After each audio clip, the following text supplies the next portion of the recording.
ছোটবেলার গল্প অনেকে পড়ছে, শুনছেও।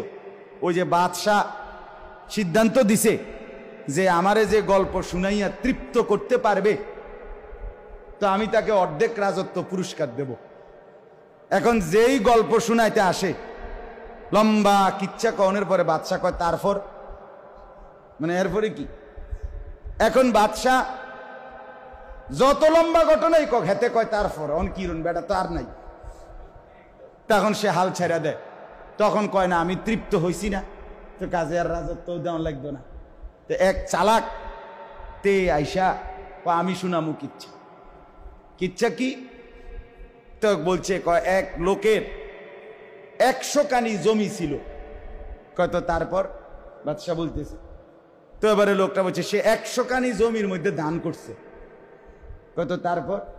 কয় দানটি যখন হইছে, ধান গাছের ছড়া, ধানের ছড়া, তখন সব 100 কানি ক্ষেতের মধ্যে ফইক পাখি, আরই ছোট ছোট পাখি আছে না, পাখি পড়ছে, মানে ক্ষেতের মধ্যে পড়ছে পুরা ক্ষেত সব গুড়ির মধ্যে।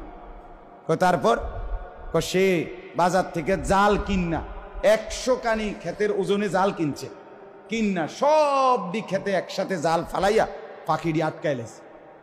কিসের ভিতরে? জালের। তারপর বাদশাহ তারপর সে সিদ্ধান্ত দিছে তার যেহেতু অনেক টাকা, তো কর্মচারী করে বলছে একটা ক্ষেত শুরু করবি, একটা ক্ষেত, আর এক কোনা দিয়ে শুধু একটু ছিদ্র করবি জালে, যাতে একটা পাখি বাইর হইতে পারে। এইভাবে একটা একটা করে পাখি বাইর করবি, এইভাবে সব দিক ক্ষেতের পাখি শেষ করবি। কর্মচারী করে দায়িত্ব দিছে। বাদশাহ কয় তারপর? তারপর প্রথম এই শুরুতে এক কোনা দিয়া ছিদ্র করিয়া, মানে সিরা, তো একটা পাখি ফুরুত করিয়া বাইরে হয়ে গেছে। তারপর? তারপর ফুরুত, মানে আরেকটা, তারপর ফুরুত, তারপর ফুরুত।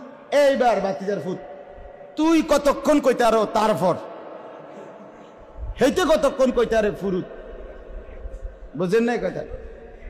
এইবার সন্ধ্যা হয়ে গেছে, বাদশাহ কয় তারপর, হেতে কয় ফুরুত, মানে আরেকটা বাড়িছে। সন্ধ্যার সময় বাদশাহ বলতেছে শেষ হয়েছে না? কয় না, হবে 2 ক্ষেত গেছে, আরো ক্ষেত তো 100 কানি ক্ষেত। তো আমি ঘটনার এর পরে না পরেরটা কম, আগে তো ফাঁকি কি হইতেইব, শেষ হইতেইব। তো তুমি বাতিজার ফুটছে কতক্ষণ কইতে আরো তারপর, আমিও কতক্ষণ কইতে আরি ফুরুত, তোমারে দেখাই দেব। এরপরে বাদশাহ কইছে আমি সন্তুষ্ট, যা আর লাগতো না বাবুরে, তোমার এই ফুরুত আমি বুঝছি শেষ হইতো না। আপনারা এই ঘটনা আগে শোনেন নাই? হায় হায় করছেন কি তা আপনারা? আমি তো অনেক আগে শুনছি এই কিচ্ছা। যাই হোক, তো বললাম গল্প এমনই হয়, মানে বানোয়াটি কথা, ঠিক কিনা বলেন না? আজে বাজে কথা। এক দেশে এক রাজা ছিল, রাজার একটা ছেলে ছিল। ছেলে একদিন গোড়ার চৈরা যাইতে যাইতে যাইতে জঙ্গলে গেছে, গিয়া দেখে জঙ্গলের মধ্যে একটা ঘর, ঘরের ভিতরে গিয়া দেখে একটা রাজকুমারী ঘুমায় রয়েছে। এই বেডিরে ঘুমেতে উড়াইয়া কইতে আছে আমি তোমার বিয়া করবো। কইতে আছে যে ওই যে এখানে একটা পুকুর আছে, এটার মধ্যে এক ডুব দিয়া একটা কোপটা পাইবেন ভিতরে, এটার ভিতরে একটা ভ্রমর আছে, এটারে যদি এক টিপে মাইরে লাইতে পারেন তাইলে রাক্ষসটা মরে যাব, মরে গেলে আপনি আমারে বিয়ে করতেন পারবেন। এই বেচারা এই শীতের মধ্যে দিছে ডুব।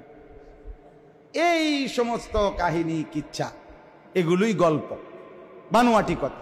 পৃথিবীর সব নাটক সিনেমা ওই শেষ পর্যন্ত নারীর অশ্লীল প্রেম, নারীকে নিয়ে মারামারি, নারীকে নিয়ে হানাহানি, জিনা ব্যভিচারের কতক্ষণ নাচানাচি, এরপরে খালাস, শেষ। এছাড়া আর কিছুই না বাপ।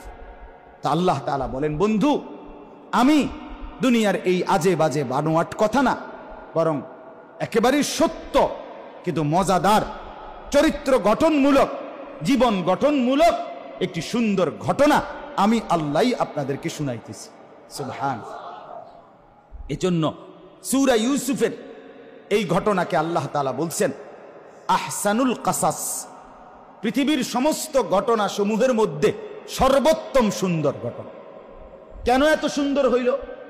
কারণ হইল ইউসুফ আলাইহিস সালাম ছিলেন পৃথিবীর ইতিহাসে সৎ চরিত্রবান পবিত্র যুবকের শ্রেষ্ঠ উদাহরণ, শ্রেষ্ঠ উদাহরণ।